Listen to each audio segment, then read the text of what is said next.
คือตัวนี้กับเครื่องมือเฮ็ดเวียกหายเนาะเครื่องมือเฮ็ดเวียกหายแล้วเขาจะไปหาอยู่ใส่แบบนี้นะถ้าว่าเป็น Microsoft Office Word เครื่องมือมันหายแบบนี้นะให้เข้าไปอยู่ที่ลูกศรตัวนี้เนาะในมันจะมีลูกศรนั่นตัวนี้ลูกศร C ขึ้นเทิงตัวนี้นะให้คลิกเข้าไปเลยคลิกเข้าไปเลยคลิกเข้าไปแล้วมันจะมีอันโชว์แท็บ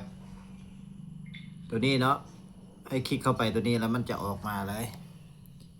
มันนี่จะมาให้เบิ่งเนี่ยมันจะออกมาแบบนี้เนาะตัวนี้ก็จะเป็นวิดีโอสั้นๆเนาะคลิปสั้นๆที่ว่าเราจะมาแนะนำวิธีการเอาเครื่องมือตัวนี้ออกมาโอเค